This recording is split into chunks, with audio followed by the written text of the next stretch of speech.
இன்றைக்கி நம்ம என்ன செய்ய போகிறோம்னா வாழைப்பழம் வச்சு இடியாப்பம் செய்ய போகிறோம். அதுக்கு 2 வாழைப்பழம் நல்லா பழுத்த பழமாக எடுத்து வச்சுக்கிட்டு, அது என்ன பழமாக இருந்தாலும் சரி, நமக்கு எந்த பழம் கிடைக்குதோ அதை வச்சுக்கிற வேண்டியதான். அது பழுத்த பழமாக எடுத்து போட்டு நல்லா 2 ஸ்பூன் சீனி போட்டு நம்ம இப்போ இதை நல்லா நைஸாக அரைச்சிக்கிறோம். இப்போ நம்ம பச்சரிசி மாவு வச்சுருக்கோம், அதை போடுறோம். 1 கப்பு எடுத்து வச்சுருக்கேன், அதில் கொஞ்சம் போட்டு கொஞ்சம் எடுத்து வச்சுருக்கேன்.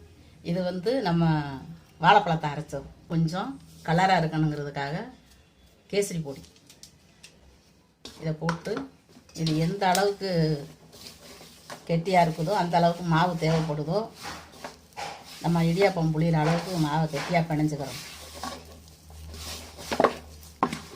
நம்ம ஒரு பாத்திரத்தை அடுப்பில் வச்சுருக்கோம், அதில் கொஞ்சம் நெய் ஊற்றிக்கிறோம். தேங்காய் பூத்திரி வச்சுருக்கேன், தேங்காய் பூ போட்டு இப்போ தேங்காய் நெய்யில் வதக்கிக்கிட்டு இருக்கோம். இதில் ஒரு 2 ஸ்பூன் சீனி போடுறோம். நம்ம மாவை கெட்டியாக பிணைஞ்சி வச்சுருக்கோம், இதை இந்த உரலில் போடுறோம். இப்படி உள்ள அமுக்கி வச்சுக்கிட்டு இதில் புளியணும். இதில் லேசாக நெய் தடவி வைக்கிறோம், அப்போ தான் ஒட்டாமல் இருக்கும். எடுக்கும்போது கையில் எடுக்கும்போது ஒட்டாது.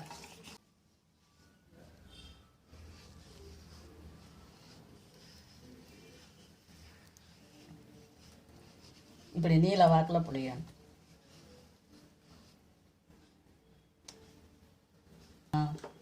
செஞ்சு வச்சுருக்கோம்ல தேங்காய் பூ, இதை நம்ம அப்படி வைக்கிறோம்.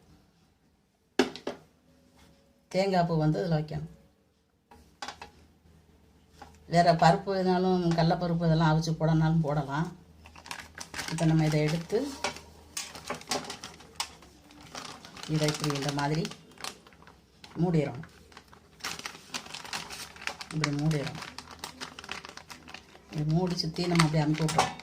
வாழை இலை இருந்தாலும் நல்லாயிருக்கும். இது வாழை இலை எனக்கு கிடைக்கல, அதுதான் அந்த மாதிரி கண்ணாடி பேப்பரில் செய்கிறேன். இந்த மாதிரி நம்ம செஞ்சு வச்சுக்கிறோம். நம்ம இட்லி பாத்திரத்தை அடுப்பில் வச்சுருக்கோம். இப்போ நல்லா சூடாக இருக்குது. இதில் நம்ம இதை வைக்கிறோம், செஞ்சு வச்சுருக்கிற இடியாப்பத்தை வைக்கிறோம்.